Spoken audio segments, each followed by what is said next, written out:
open to civilians. That comes as Sunak held talks with Egyptian President Abdel Fattah el-Sisi last night. Well, we are now joined by Lord Dannatt, former head of the British Army and former Chief of the General Staff.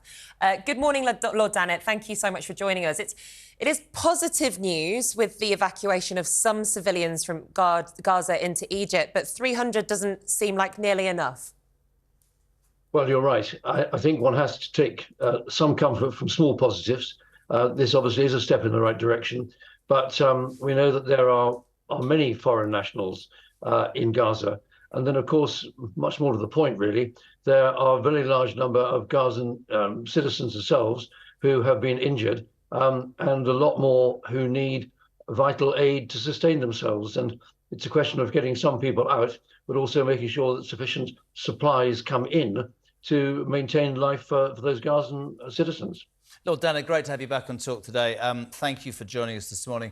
This is such a fast-moving story, isn't it, that every day brings another story, another side, another situation. It shocks me to the core, genuinely, that this border crossing is such an issue. We heard earlier from Kamal, who works for the National paper in Egypt, saying that there are so many sides to this argument. The Egyptians say we've already got 9 million migrants from there. We can't take any more. We could take 100,000 at a push. Israel say, actually, the Hamas terrorist group don't want those civilians out. They are human shields. Hamas responds by saying it's Israel. From a military point of view, the military is focused on doing what it's doing.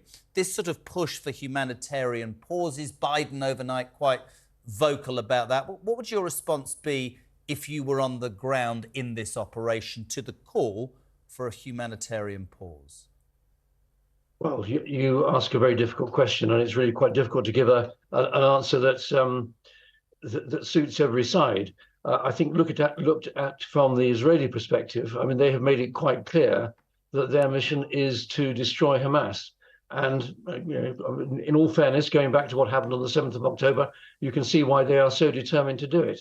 An outrage was conducted in their country of a very brutal nature back then. So they are determined that they are going to root out Hamas.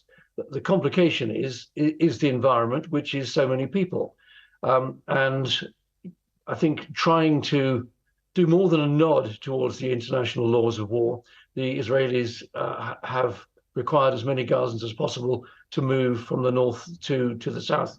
But I can understand why the Egyptians don't want to open the gates, as it were, and allow thousands and thousands of Palestinians to come into Egypt. And if that's the case, then they really ought to open the gates and allow humanitarian aid to come in. Yes, okay, the Israelis are concerned that food and fuel and whatever will be hijacked by Hamas. Well, I'm afraid life is not perfect. I think the least of those evils, with the world watching, would be for the border to be opened, to allow those entitled foreign nationals to come out, and to allow more aid to get in for those who are staying. Meanwhile, the Israelis will continue with their operation, and their operation is launched from the air. It's being conducted on the ground. But the really critical bit and difficult bit is down in the tunnels. And undoubtedly, that's where the hostages are. And from Netanyahu's point of view, this is the real difficulty. There's over 200 Israeli hostages. Their families want them back. There's a great clamor to get them back. But they are undoubtedly being used as human shields down in the tunnels. So whichever way you look at it, this is extraordinarily complex with mixed objectives for so many countries. Lord Dannatt, in your experience, former head of the British Army, Chief of General Staff, what would your stance be on bombing a hospital, regardless of the fact that there would be terrorist activity or terrorists perhaps hiding beneath that hospital? What kind of calculations are made before a bomb hits a target of that nature, killing hundreds, if not thousands, of innocent people? Well, to take the first part of your question first, there is no question that anybody should bomb a hospital as such. Now, we know that the Israelis have struck, I think the last figure I heard was over 11,000 targets. And one understands that they use a targeting process when they look at the likely impact of their weapon on the target and try and work out what the so-called collateral damage might be, and then make a judgment as to whether the potential gains of the attack, maybe killing a Hamas commander or a control post or something, is worth the civilian damage that's going to be caused. But if you know the target is a hospital, there should be no question of attacking it. Yes, to attack something else, that's reasonable. And if there are other civilian casualties, well, that has to be part of that calculation. But this is a bloody, brutal, miserable business in which people are dying and they're going to continue to die. Because if you're trying to conduct a military operation in a highly built up, highly populated area, there is no alternative, or there's no other outcome other than many people will die. As I said, this is a war being fought from the air, on the ground, but the really challenging bit is down there in those tunnels. Just great to have you on, because I think it's important to get all aspects of this.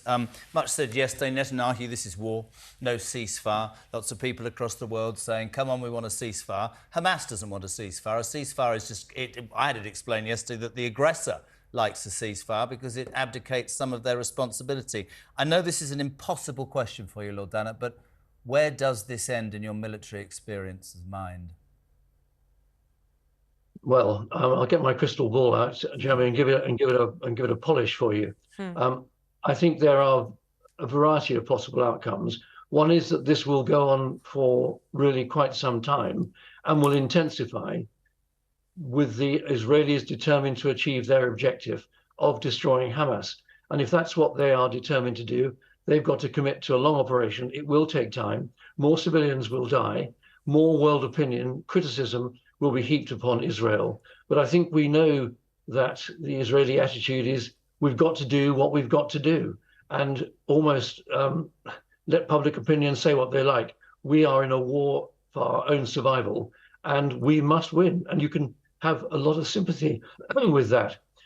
The other side of it is eventually the international pressure, maybe even sanctions, particularly criticism and some form of restrictions on the inflow of ammunition to Israel coming from the United States, that eventually the Israelis have to say, all right, we will have some kind of ceasefire.